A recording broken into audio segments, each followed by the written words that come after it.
It'll end up somewhere. All right. Yep, upper left-hand corner. Okay, I'll go. All right.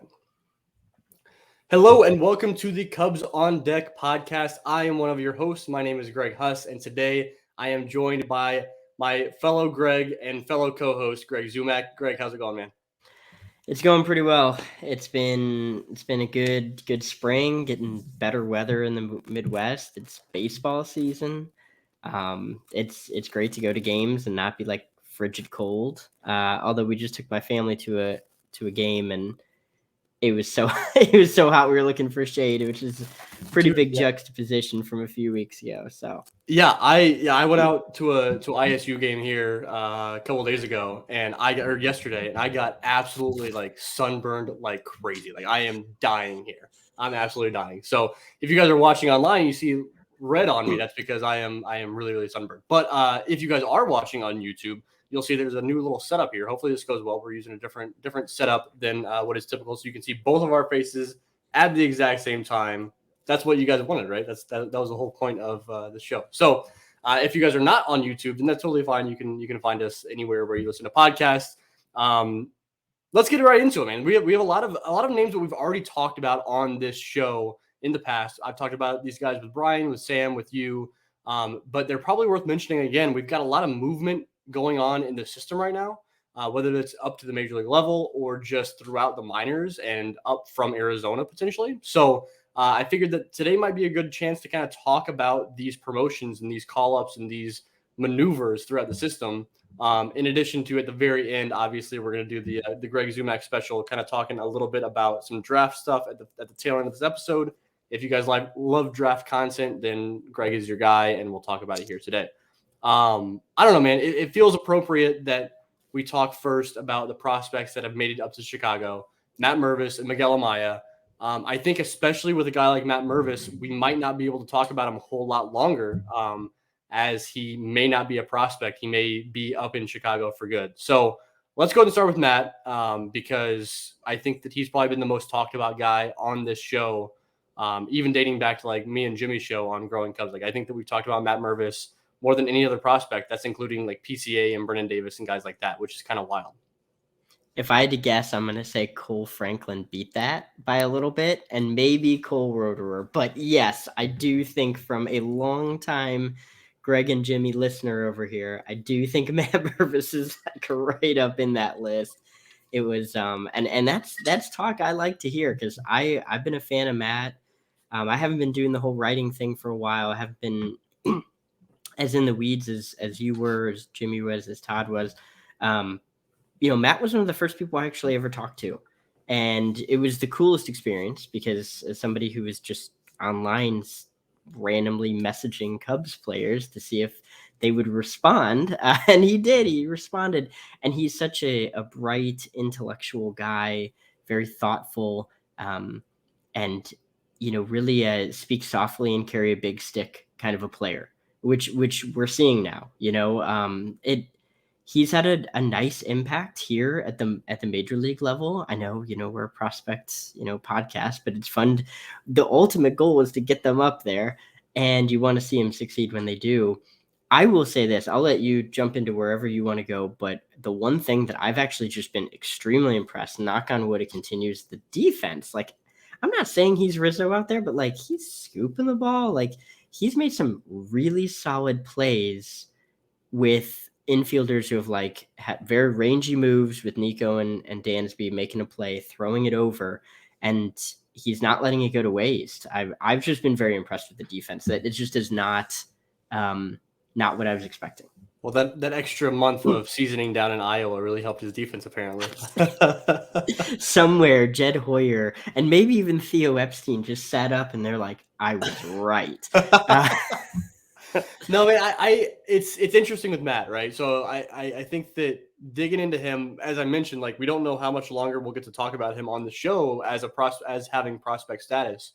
When I'm looking at Matt Mervis, I'm thinking back, and I was trying to tweet out a few things throughout this past week having to do with where he once was, right? Because if you look back to 2021, his 2021 season in Myrtle Beach was not good, right? He went undrafted in 2020. Everybody knows the story. But his season in 2021 was not very good statistically. And there was just kind of there was something that a lot of us noticed that we just couldn't. I don't think we could quite put our finger on. Like we kind of point at certain things, but we're like, I don't feel confident. I think that was the problem. Is I don't think any of us felt confident enough to like really say breakout potential here. Especially when you're putting up a season in Myrtle Beach where he was not good at a level where he was older than all of his competition.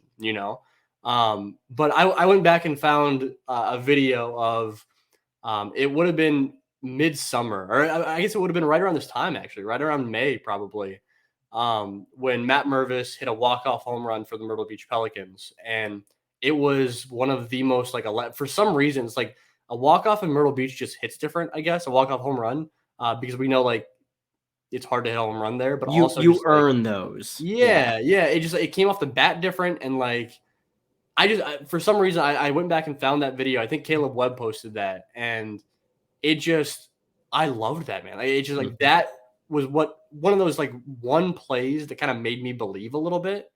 Even though it's like anybody can run into a home run like that, but it just kind of made me believe a little bit. And I think like that for me, that walk-off home run 2 years ago was what kind of started like the legend of Matt Mervis in my eyes, at least. Yeah, mash Mervis in my opinion, but hashtag Brad there. But yeah, it is really amazing. Like, I think there's been a lot of good nuance, and we could probably talk too much about Matt Mervis, and maybe we'll need to pivot here pretty soon. But I think that he deserves all of this. And no, he's not the usual undrafted free agent. We all know the story, just like what you're saying. But he is a guy that, regardless of the situation, he took complete ownership of his career and propelled himself in a way of, even if you were a fan of Matt Mervis, even if you saw the projection, thought, hey, this is a guy that could make it to the majors. I don't think we saw Cubs minor league player of the year, hitter of the year in his second year. I don't think we saw a guy forcing his way past multiple veterans at the major league level. And yeah, they weren't super producing or anything. He forced his way there. Like, that's amazing. So Yeah. like he propelled himself to a new level, regardless of what we kind of projected him for. So I'm really happy for Matt, happy for his whole family. His family was so pumped. I mean, everybody saw that. So similar to our next person we're going to talk about, Miguel Amaya, which is, look, the Matt Mervis story is great. I'm such a fan. I'm so happy about it. Seeing Miguel Amaya up in the majors, even if he wasn't getting hits, just bashing the ball 105 miles off the bat. I love that his first hit was a dribbler up the middle when he was absolutely raking and just not getting hits earlier, a couple days prior. Miguel Amaya is a fun story just for like a different reason. Like both Mervis and Miguel Amaya, great stories, different reasons. Another guy that just earned his way up to Chicago. The Cubs would not have DFA'd Luis Torrens if they didn't feel confident in Miguel Amaya coming up and holding his own exactly the way he's doing right now in Chicago. He's fun. Like all these injuries that he's suffered and all of the battling back. It's like I think everybody's kind of said their whole 2 cents on Miguel Amaya's injury returns, but like it bears repeating. Like it's really, really impressive, his comeback story. I don't know how long it's going to last in Chicago. I mean, I think that once Yan Gomes comes back, the best thing for the Cubs in terms of depth and the best thing for Miguel Amaya in terms of his development is to send him back down to the minor leagues, probably to Iowa, probably to AAA. But I think that's coming soon, obviously. But like right now, it's just like enjoy it. Him singing "Go Cubs Go," in that interview with Taylor McGregor after the game was like, honestly, well, like that might go down as my favorite memory of this year. Like that was just I loved every bit of that. If you guys have not seen the video of Miguel Amaya singing "Go Cubs Go," go check it out because it's awesome. Yeah, I mean, so this is a guy I had a big like thread about today. So Monday, whenever you're listening to this, and I talked about it. Like, this isn't to rag on Wilson Contreras. This isn't, and this is not the purpose of this podcast. Wilson Contreras is just a very different type of catcher, and that had a lot of really good moments. I really do think that Miguel Amaya is the type of catcher that the Cubs have always really wanted. And not to put any like massive pressure on him or anything, but like he just calls a great game. He's had multiple pitchers. Wisniewski's one as a rookie, but like he guided a rookie through a start, a really good one.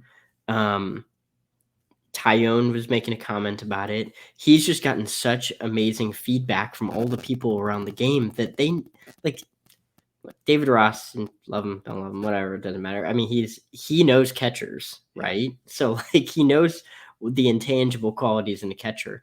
And so like he's just been very effusive of praise for Amaya, and you can just see the joy on his face. And I think he's probably going to go down to AAA. I think he's going to be up hopefully later in the year, and then hopefully to stay. That's my guy, man. When you have two older catchers, two catchers in their mid-30s, right? Yeah.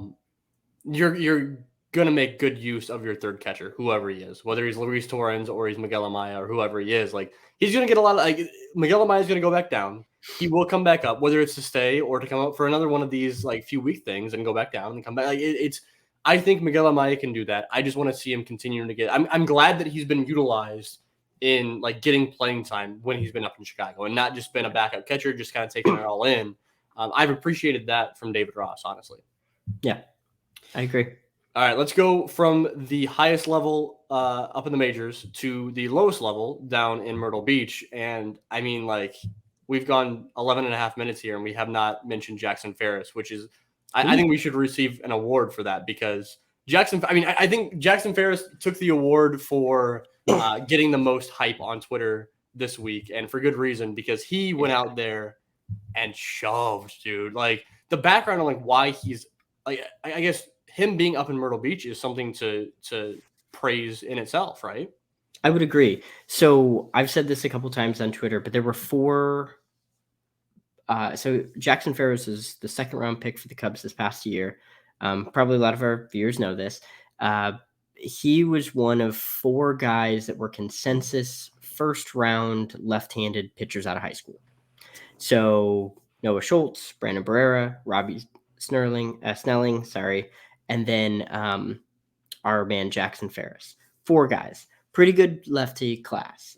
And the track record on those type of pitchers is they don't oftentimes start out the gate in affiliated ball. Since we've gotten rid of short season ball, it's just been not very common. And so there was only one. Robbie Snelling started, and then just a couple weeks later, Jackson Ferris. And he made it stand up, man. I mean, the feedback that he was getting, can't talk too much about the data. The data was amazing. He averaged mid-90s. I'll say that. He averaged mid-90s, massive carry on the fastball. He threw a handful of sweepers with big sweep. That curveball looked nasty. That looked like a plus pitch. And there's going to be a lot of variance. There's going to be a lot of ups and downs, right? Like he had an amazing start. If he has a so-so start next time, doesn't matter. You just want to see the fact that he did that. It's still in there. It honestly is probably even going to get better down the line too, like the data, the metrics, all that kind of stuff. So it was nasty. You watched him and you thought, like, how did he only get 7 Ks? Like, I don't know. Which is wild, right? I mean, running through what he did, right? So he threw 3 innings, no hits. He went in the first inning, he went strikeout, walk, strikeout, strikeout. Second inning, he went strikeout, strikeout, strikeout.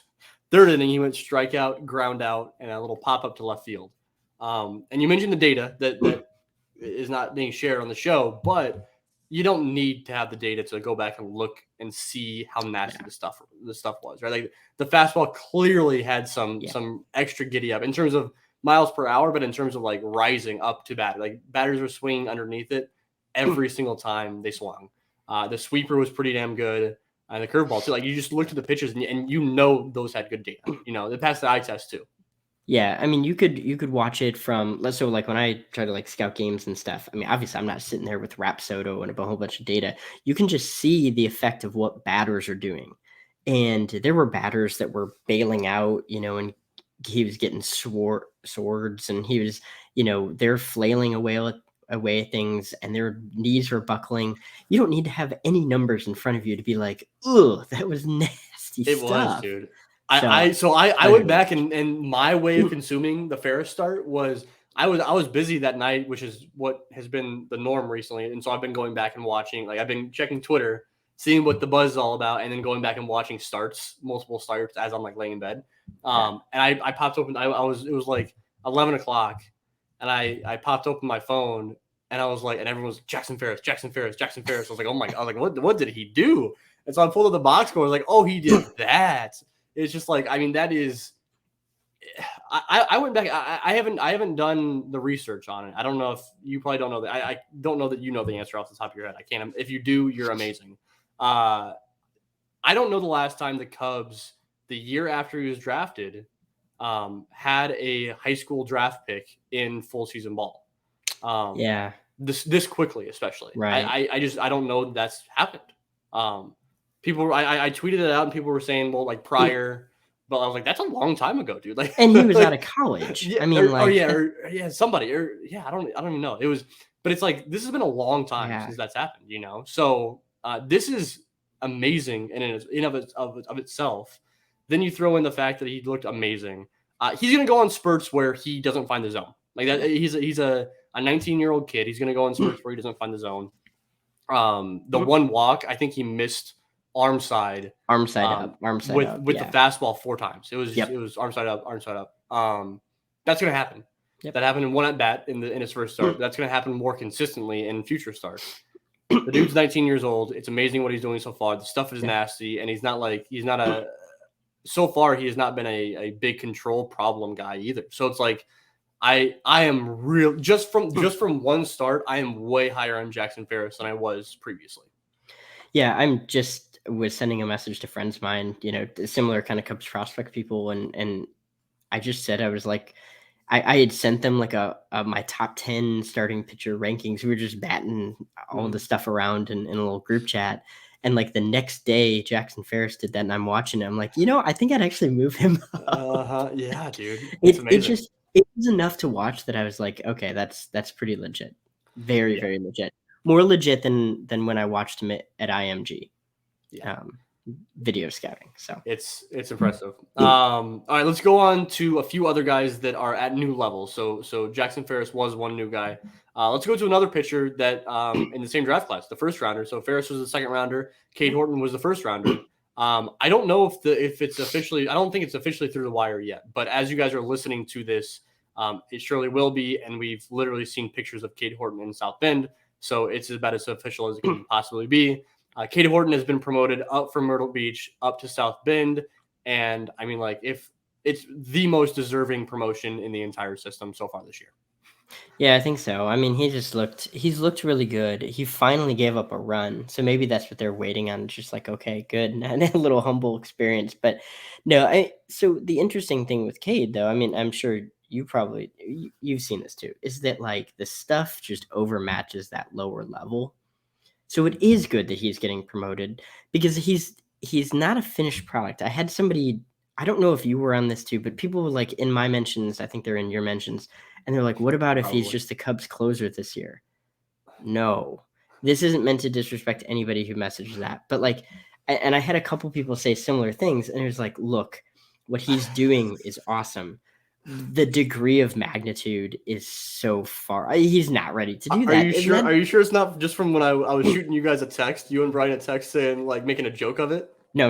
I 100%. I remember, and again, this is if you're watching. I'm not here to rag on any of the followers. To hit me up in the mentions, but the degree of magnitude is just not there. If you took anybody from this upcoming draft class, Paul Skeens is probably the only one who could pitch in the majors right now, and he's a generational type guy in the last 10 years. Cade Horton's not there yet. He's not supposed to be there. Let him keep developing. He's actually he could even have some bumps in the road to South Bend. That's totally normal. This stuff is pretty legit, and I'm just very excited that they're ready to keep like unleashing him up the chain. Do you think it was just a matter of weather? I do think it was heavily weather. I do think they wanted to give him a soft landing spot. That's true. The Oklahoma kind of eased him in a little bit too last year, and so I think that's totally fair. But I think it was heavily weather because we basically waited until like now in the Midwest, it's in the 70s, 80s. So. Yeah, I'm sunburned, so that now. Well, there you go. Yeah, they just needed me to get sunburned for Cade Horton to be up in South Bend. That was the determining factor. And why Greg Huss isn't in a tanning salon like 4 weeks ago, I don't know. But we'll splurge on that at the next Northside Bound budget meeting. You're welcome, Cade. All right, let's go. We got a couple new guys up in Tennessee now. Let's talk about Luke Little first, because it's just kind of a unique situation. We've talked about Luke on, I think, the last 2 episodes here. I know Brian and I talked about him last episode, but worth mentioning again that Luke Little was moved to the bullpen for one outing in South Bend. He pitched on last Tuesday night out of the pen, relieving Tyler Santana, and that was his first taste of the bullpen. Am I getting that date right? I was right there. Yeah. Okay. Yeah, and so that was his first taste of the bullpen as a pro. He's gone out of the rotation up to this point, and it was kind of interesting. We talked about it. Like, it's kind of interesting that they chose to do this now, and they chose to do it in High A as opposed to in Double A or Triple A. Well, now he's been promoted up to Double A. He's in Tennessee. He's had a relief outing that he looked terrific in. Yet again, he has been very, very good so far all season long. What do you think about Luke Little, the transition, the promotion, the combination? What are we looking at here? He's the most interesting guy where I couldn't necessarily peg him. Everything he was doing screamed like that he deserves, to be a starter. And yet everything about him says this is a future dominant relief arm. And like even our offseason stuff, when we were talking about him, I picked him as minor league pitcher of the year. And I picked him out of the pen in our like little draft. I couldn't even figure it out. Yeah. So like awesome. I couldn't land on it. I didn't realize you did that. That's incredible. Yeah. Those were like 2 weeks apart. 2 or 3 weeks apart. And so like I couldn't decide. I think it is the right move. He sounds excited too about it. And basically what I think it is that he got his pitches to a way of, okay, he's not going to – the Cubs have been very focused on having deep repertoires for pitchers. Like the vast majority – Jordan Wicks is throwing mostly 5 pitches, a little bit on the 6th one, but, 4, 5, 6 pitches consistently. We've got Riley Thompson, who that's kind of another situation, but he entered the year with like 5 offerings. So like there's a bunch of guys that they keep building up these repertoires for. I don't think they like starters to have 3 pitches. I think they want 5 or 6 options, and maybe they streamline it later. And so I don't know if Luke just wasn't a great candidate to add a 4th or 5th, but the 3 he's had this year have been really good. And he can really, really succeed with that. And so maybe they just, like, he's going to be Rule 5 eligible this offseason. He's a guy that if he's just kicking ass out of the pen, who says he can't be added to the 40-man this season? Mm-hmm. It's a bit too early for that. I've had other people ask that question. Let him kind of settle into the pen, but like, I don't know, man. You just let it ride, right? Like I said it before this. I think the episode leading up to like the season where I was like, I don't want to talk about Luke Little reliever versus starter anymore. Right. And he's just a pitcher, dude. Like he's a pitcher and he's good. He gets outs, and what he does is he gets strikeouts and he gets ground balls. And I love strikeouts and I love ground balls. That's all I care about right now. If he dominates out of the pen in Tennessee, it's likely we see him in Iowa. It's likely that there's a chance that we see him out of the 40-man roster. Like, let's just let it ride. I haven't felt this like let it ride with a guy. I haven't felt this strongly about it as I do with Luke Little. Yeah, I think that's a perfect way to describe it. Also, side note, not loving the situation with Riley Thompson moving the bullpen. I don't know. I totally don't understand. I haven't dug in on that at all. I've heard it. We're in the middle of finals week, and I'm just kind of like, I'm very confused. One outing, I was like, maybe they're just backing off innings. Well, the one outing, I thought it was so he came in to like relieve Kyle Hendricks, right? And so my assumption was just he was scheduled to start that day. Right. Hendricks went instead. Let's just bring him in relief. But then he only went 2 innings, and I was like, that's weird that he only went 2 innings. And then last outing he was used as a pure reliever, and I'm not loving that. I really like Riley Thompson as a starting pitcher. Again, he's another guy I really just like as an arm, as a pitcher in general. But I think there's something about Riley Thompson in the rotation that I dig.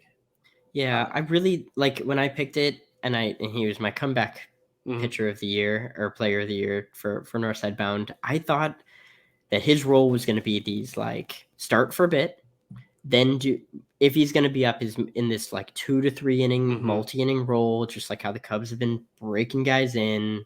That's kind of their MO. I don't know if Ben Brown changed the calculus, who might be our next person to talk about, or one of the next ones. Maybe that did, but I'm not sure. And yeah, let's talk real quick about Ben Brown, because he did get that promotion up to Iowa, and we talked about him on last show, and how I think we talked a little bit last show about how the new baseball that's being used in Double-A Tennessee, how that may or may not impact his numbers. Brian said that it didn't really affect the way he's looking at Ben Brown this year, that he is just way higher on Ben Brown than he previously was. I'm about the same on Ben Brown as I was leading into the season, but I'm also really impressed by what he's doing. I guess, so we're not kind of rehashing that from last episode, but what are your thoughts as far as the likelihood, where he falls in the pecking order in terms of making a start coming up here soon? I think he is. I think if he keeps doing this, and the ride numbers dropped a smidge from Double-A, as you would expect. There's nothing wrong with that. They are still very good. It's just that ball is it's like a super ball of throwing that thing. I might have good ride numbers out there. So it's just, it's just craziness. You just need to get your hands on one of those balls and see what you can do. Maybe you can get drafted. Don't clip that little clip and use that as the tagline. But yeah, that's it. I'll let the Cubs know that the numbers are popping. Yeah. But regardless, I mean, I think honestly, yeah, man, I've just been impressed with the pitch differentiation. That was a huge thing for him. He's getting whiffs. Contrary to what some people say, he does not walk people. He doesn't need to work on his control. He has one of the highest K- walk percentages, and I know that's a weird metric. That's one of the most predictive stats, and it's great. So he led the system in that last year. Yeah, he led the system in strikeout minus walk percent. Yeah, he's really, really good. That was just I know there's a whole bunch of stuff with who they didn't trade. The guys they got at the trade deadline were pretty crazy. Yeah. So yeah, not to rehash anything. I think Brown, I don't know if he told me he's up in July. I think, yeah. I completely agree. One more guy that's related to Double-A Tennessee, and that is DJ Herz, who we have not seen yet this year. DJ has been down in Arizona, just kind of getting back in shape, getting ready to roll for his assignment to a full season affiliate. He, again, a lot like the Cade Horton situation in South Bend, I think the DJ Herz, as of the time we're recording this, which is on Monday night, DJ is not officially on the Tennessee roster as far as last I saw. But once again, we saw him post on Instagram. We saw his dog post on Twitter that the dog is following. Ivy Herz is following DJ Herz to Tennessee, so that's good. And then I clipped a little photo where I saw DJ in the background. Luis Vasquez was out to bat, and I was looking in the background of the dugout. I was like, I think that's DJ. So DJ Herz, friend of the show, he is up in Double-A Tennessee. What are you expecting from DJ this year? I wasn't sure if he was going to start or not, but he's been up to 4 innings down in Arizona, so I'm hoping that continues. We've been told, I think this has been out there a few different places, that he's adding the sweeper, which is something that we have talked about. I know Brian's talked about it. That's a big dynamic to his pitch mix. He's been able to succeed effectively fastball changeup exclusively just from that angle. And the walk's been higher than they should have been. I'm hoping that, and I've been kind of creeping on the legend, Arizona Phil's stat report, and I think the walks have been better. So I think that's really good. I just want to keep seeing that because I think DJ can let it eat, but I just really want to see what that sweeper does with the rest of the mix, and then hopefully drop the walks just a smidge. Yeah, man. The way I look at it is obviously we want to see a decrease in walks from DJ this year, up in Tennessee. But I would even be okay with a smaller drop in walk, like not an extreme drop in walks, but just like a little drop. Yeah. If we do see a little bit more velo, Yeah. and the sweeper is as good as we hope it to be, because if both those two at that point, if he has a mid 90s fastball instead of a low 90s fastball with that weird delivery that creeps up on, like, the fastball looks even faster, plus a good sweeper, plus we know the changeup is really good. That's 3+ pitches. You don't need to walk guys at Ben Brown levels. You just need to walk guys at not outrageous levels, like not Dylan Maples levels. You know what I mean? Like, if you have those 3+ pitches, then that you're a damn good pitcher regardless. So I'll take. I think I'm at the point where I'll take one or the other. Either give me a pretty significant drop in walks and like similar stuff to last year, or a little bit better stuff all across the board and just a little decrease in walks. I'm okay with that.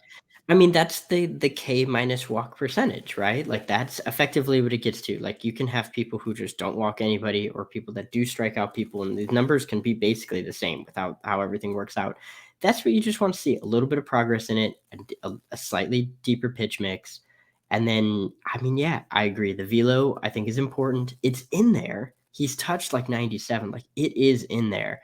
So it's just hopefully kind of letting it all settle in, building up a nice slow wrap up. Yeah, I'm excited to see DJ, friend of the pod, friend of the site, and just all around great dude. Yeah, big bulldog out there. I'm excited. I think that might be more than anything. I'm excited to see him, like, watch him pitch. Yes, I I'm very excited much to just see his enjoy it. development, but like also just like I want to see him just. It's fun to watch DJ Herz pitch. You know, one of the most I'd say probably the most fun I have watching a pitcher in the system. Yeah, I think so. He's top 5 for me without a doubt. Like, I just enjoy watching that. If you made him not a Cubs prospect, I'm not advocating for anything. If you made him not a Cubs prospect, I would tune in to watch DJ Herz pitch in a close pit game. Who's your number 2 on, like, favorite watch on the mound? I'm putting you on the spot. I don't have an answer. Yeah, no. I think Jackson Ferris has a potential to be there. Yeah. He was showing a little bit of, like, more than just like the stuff. He was showing a little bit of life. I just like guys that show emotion on the mound, that are like, that have that bulldog. I like Jordan Wicks. I like watching Jordan Wicks pitch because he just goes at it. Like, Jordan Wicks works fast. He's got that bulldog in him. And he just goes at guys. Jordan Wicks might be my number 2. Yeah, so that's a very similar line to what I was thinking, because I was basically going to say, if you like watching, and I realize this is a terrible comp, if you like watching John Lester pitch, Jordan Wicks is that type of pitcher, like, with just absolute bulldog, like, just boom, boom, boom, boom at you, you know. And I do enjoy watching that. So. I am unreasonably excited to see Corey Friedman watch Jordan Wicks pitch in the majors, because, like, he's the biggest John Lester fan of all time. So I want to see his take on Jordan Wicks too. Absolutely. All right, so we're going from DJ Herz, who is now at an affiliate, coming back from the little injury, to guys that are not yet returned from injury in terms of full season affiliates, but they have all taken the field in one way or another. We've got Ed Howard, James Triantos, and Alexander Canario. Different levels of rehab / readiness. Yeah. Which one do you want to talk about first here? Oh, I mean, I have to start with Triantos, right? I mean, it's just kind of like a de facto dumb thing. Question on my part. Otherwise, people will just be sending us messages. No, I mean, I'm excited to see what James does. So James coming back from that knee surgery, and you know, he's a guy that I've been high on for a while. I think the big question, the big thing that we want to see from him is just, is he able to shrink the strike zone? Is he able to shrink the zone at which he swings? Because he will chase on a lot of pitches, because as he's come up in his career, amateur and then pro, he's been able to make contact. That's fine. Making contact's good. But if you'd rather take a chance that won't get called a strike versus just hit like an 85, mile per hour dribbler over to the other side. You'd rather just take a chance to drive the ball on the next pitch. And so that's what I'm hoping to see with him as he comes back. Yeah, I want to see the defense. I'm less concerned about that. I'm a lot less concerned about that than one of the major publications, which can't mention James Triantos and not just go up in arms about his defense for whatever reason. I actually make a comment? I'm not gonna say who it was or anything like that, but there's a difference in one of those publications saying that he's destined for first base because he can't play third. That's different than Arizona Phil recently posted that he's a prime candidate for transitioning to catcher. That's said in two different ways. The first thing was said, as you're not a good athlete, you can't play third base, no chance. No, you can't play second base. You're destined for first base because you suck on defense. Right. The other thing is like, I'm with Arizona Phil. Like, I think that like James Triantos is a really good candidate to transition to catcher. The difference is like the Cubs will not transition to catcher yet. Typically, that is done for guys that are like they're not a top level prospect, and you're trying to like get as much out of them as a player as possible, and that's when you transition to catcher. But just like his body, I think the way he moves, like I could see him doing that. Yeah, that will not happen yet.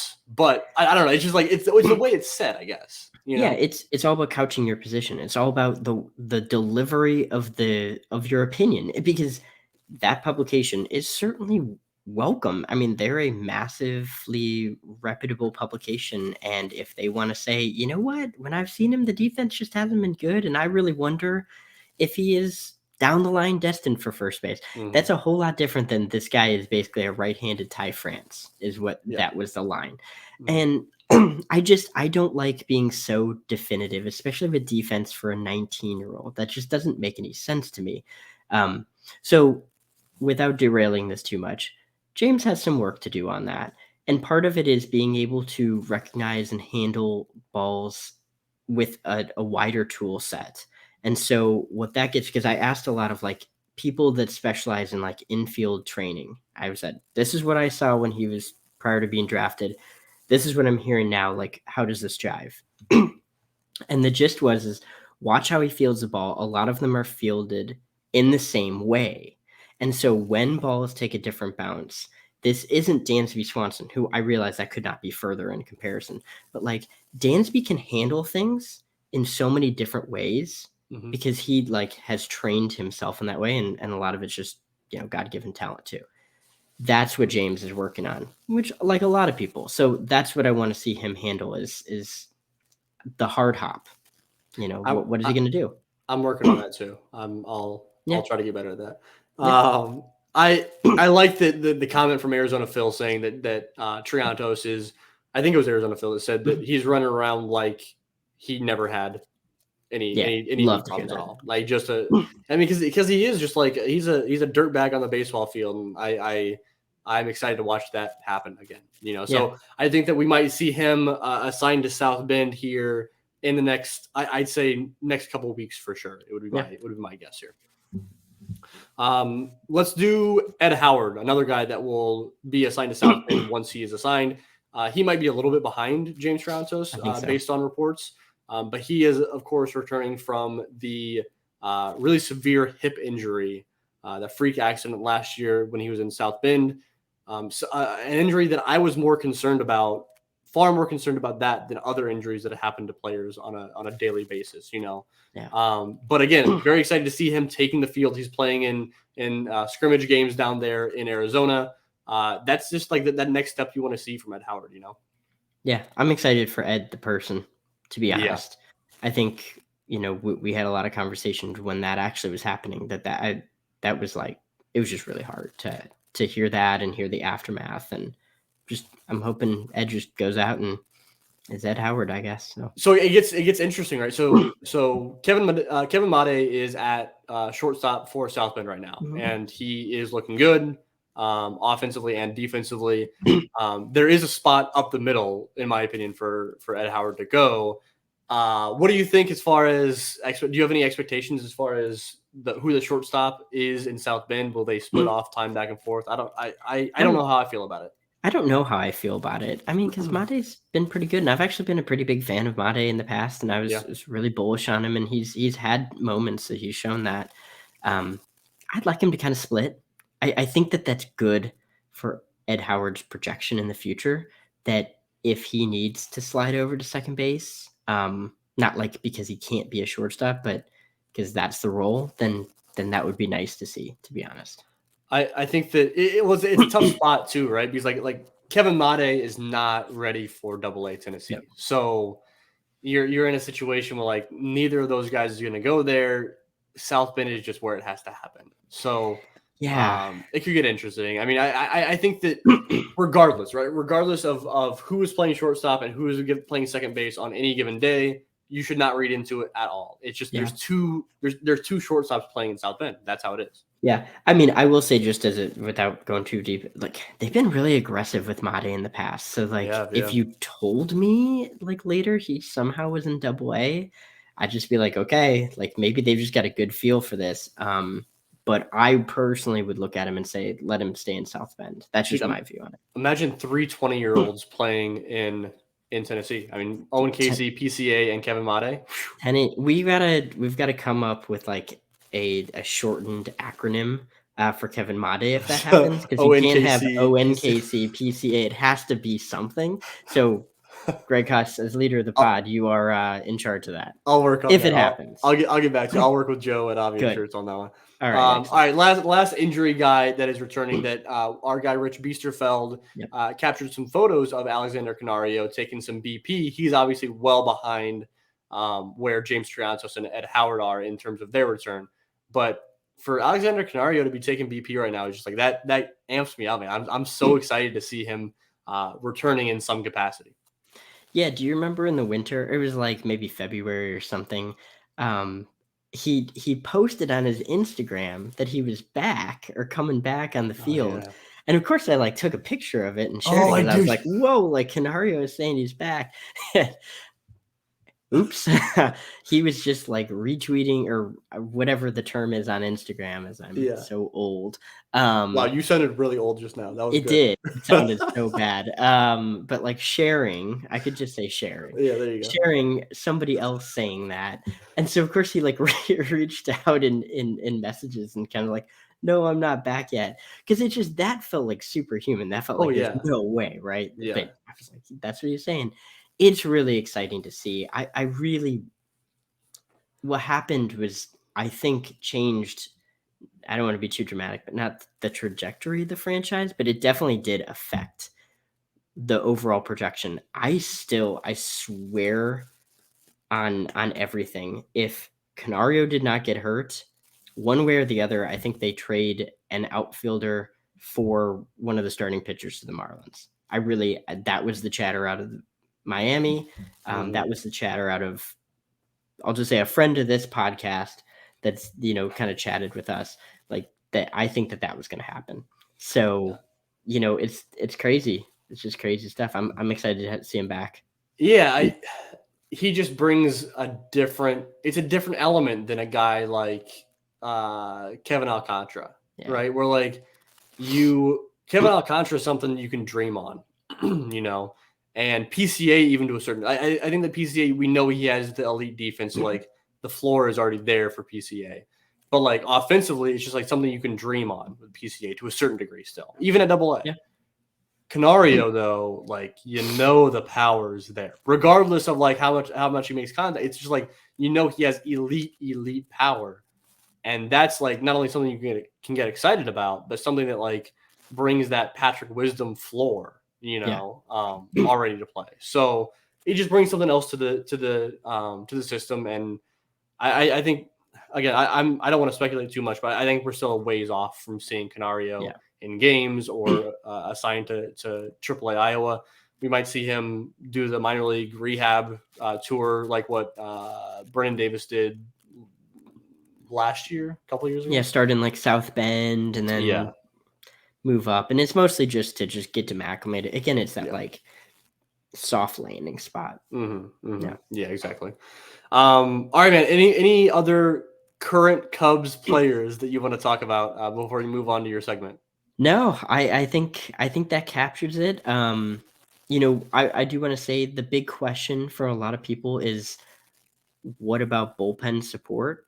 We haven't talked about Bailey Horn. I can't remember if you did last week, but that's a name to watch at some Mhm. point here coming up. I think a lot of people ask about Cam Sanders. Cam's shown some legit stuff. The walks have been too high. I think if they Yeah. promoted him now, I think it would just do him a disservice. I think Yeah. Cam is close. The walks are high. And so if you're screaming for the fences every time Brad Boxberger, he just miraculously got out of an inning, screaming about Brad Boxberger, bring up Cam, like Cam's not ready yet, but hopefully here soon. But Bailey Horn is a name to be looking out for. The problem with Cam Sanders is the vibes are way too good. Oh, If 100%. the vibes weren't so good, I think fans wouldn't be shouting for him so much. So Hey, I'm looking forward to Sanders shimmies as well out of Wrigley. Like I want to see it. I just want him to be in a like, all right, everything's clicking now. This is the time to promote Cam. Let's do this. yes, yeah, I completely agree. Yep. All right, you want to go from current Cubs players to potential future Cubs players here? Potential future ones. Sure, All right, absolutely. so we did this last time you were on the show, and I think I think we're gonna keep doing this up until the draft. Whenever you come on, Yep. we're gonna talk about one player that you could see the Cubs taking in the first round, and one player that you would like to see the Cubs draft, no matter what the round is. Let's start Yeah. with the kind of prediction, less than your fun thing. It's your prediction. Yeah. Who could you see as of this date, as of May 8th, 2023, in just about 2 months now? We're just about 2 months Yeah. out. Who could you see the Cubs taking in the first round? So the Cubs will be selecting. No, I'm just kidding. But so I mentioned Colin Hook last time, and so I'm not going to double dip, but I think that that's still a very likely, a very possible situation if Arizona doesn't screw that up for us. But like he's a shortstop out of Parkview in Georgia, really well-rounded player. I've talked about him, and I talk about him on my mock 2.0 too. So pivoting to somebody who I really had thought at the beginning of the year was not even going to have a chance to be at 13 makes me question that a little bit, and that's Hurston Waldrop, who is a right-handed pitcher out of Florida. He actually was in Southern Miss before this, and then transferred into Florida for this year. So he's in the SEC for the first time. So it's a bit of a jump. Hurston Waldrop is like the picture perfect example of what you would draw up for like a Cubs prospect. He has cut ride fastball. He has multiple like plus secondaries, including like a sweeper slider. And he's also throwing like he's got a bit of a curve too, which I really, really do like. And then he's got this just disgusting split change. He only threw the split change I had from last year like 3% of the time, but it was like nasty. It was just generating swing and miss like crazy. And he was like, why is this guy not throwing this more? Well, he's throwing it more. I think he's fallen in love with it a bit too much. But his sequencing, what they have him doing is like all off. It is multiple people are talking about this, but it is like this is a guy where the stuff is too good, but his fastball isn't the swing and miss pitch right now. And certainly Florida, I don't think knows how to roll with game plan for cut ride like some pro level teams do. It's not a huge surprise. They had him throw like 13 straight fastballs, like in the teeth of SEC ball, just fastball, fastball, fastball. And it's like this guy is getting massive swing and miss on his other offerings. So I think he is somebody that should get taken up higher, might not, falls to a team in the teens, and some smart organization, I hope it's the Cubs, looks at that and says, oh, that's the easiest, small amount of tweaks we need to make ever. He's just ready to roll. Yeah, it's fun to me that the Cubs have kind of like identified a type as far as pitchers go, right? When the Cubs drafted Cade Horton, it made sense why they drafted Cade Horton. With all the surprise, all the questions about why they would draft a guy that just got hot towards the end of the year, all that good stuff, right? But it made like I understood that the Cubs identified that slider that was really, really good. The fastball that had the right, like I understood where they were coming from. And like when you're talking about Waldrop here, like it's another guy that if you have a certain skill set, the Cubs dig you. I Yep. like to hear about the split changeup too, which is something that I know a few guys in the system have experimented with to a certain degree. And splitters and split changes are really, really good pitches. So the sweeper revolution took over baseball, and you're already starting to see the kind of cat and mouse game of hitters and pitchers. And so the amount of chase so batters chasing the ball out of the zone against sweepers this year compared to last year, I know it's a small sample, but like it's dropping. So hitters aren't chasing as much. So that doesn't mean sweepers are bad pitches. You still want them. It's just that probably the era of you just take a pitcher, you add a sweeper, all of a sudden he's a plus reliever situation is probably not there for across the board. So go ahead. I mean, for my purposes in terms of pitch data and pitch types and pitch usage, where like I try to dumb it down as much as possible for myself.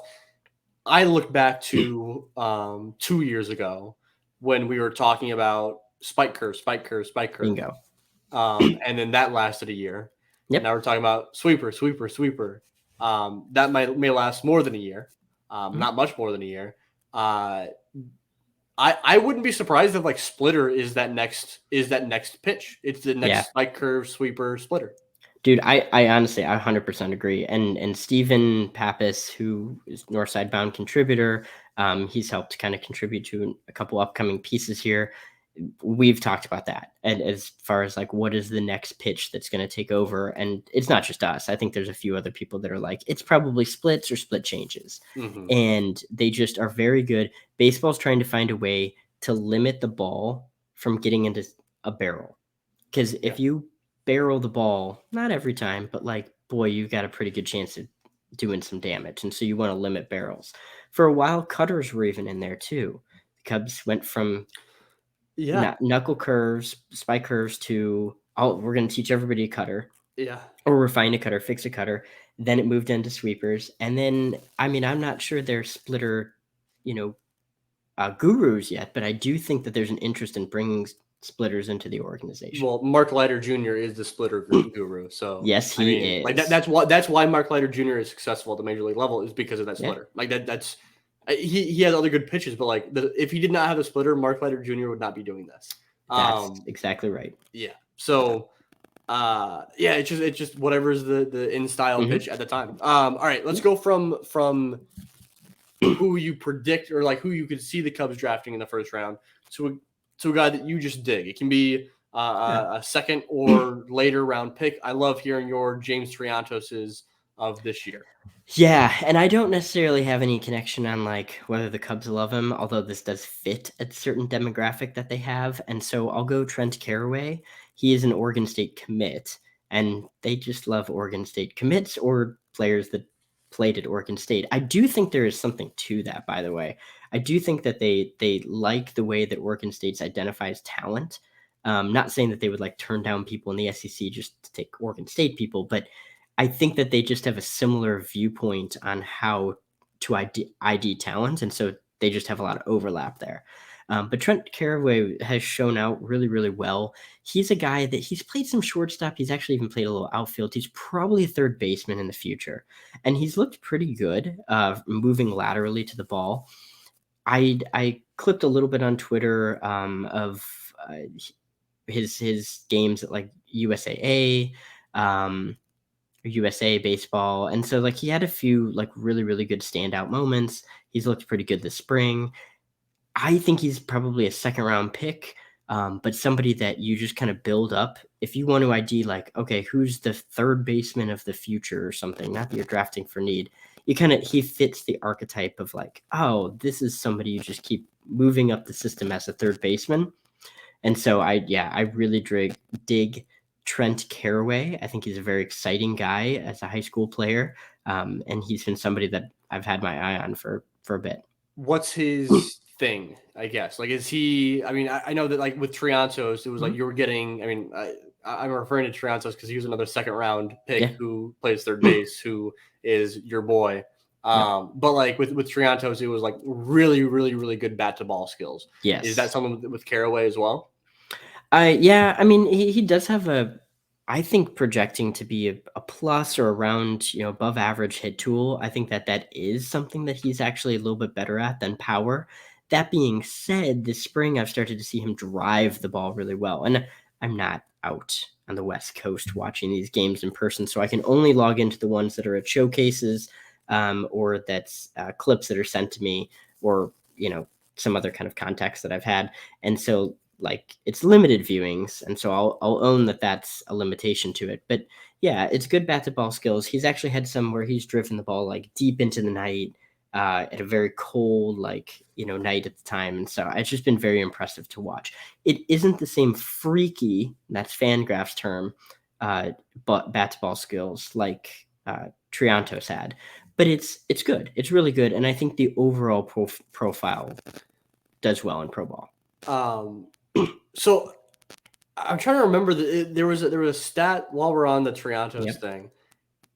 There's a stat from Triantos back his senior year of high school where he swung and missed twice all year or something, right? Wasn't it something absurd? So I've chased that down a little bit, and everybody seems to have a slightly different number, but it's in the legend. It's in the 0 to 4. That he not that he struck out, that he no, swung, just swung and missed. Yes, that's it. At most 4 times his entire senior year of high school. Yes, it was crazy. And so the thing that really caught a lot of people's eye at the end was from that previous summer when he was playing at the showcases and had such an absurd contact rate that even the guys who were sitting at the plus level were a full level down. So you add those two things up, and it's kind of okay, the guy likes to make contact, and I respect that a lot. I love it. Yeah. All right, man. Anything else you want to hit on as far as draft stuff goes before we wrap this up? I don't think so. We'll have some really good content, I think, coming out. I'm a little biased on that regard, but I think we'll have some pretty good content coming out, identifying a few guys that are a little bit off the radar, talking about some names that I haven't really heard a ton on. I've teased a little bit on Twitter.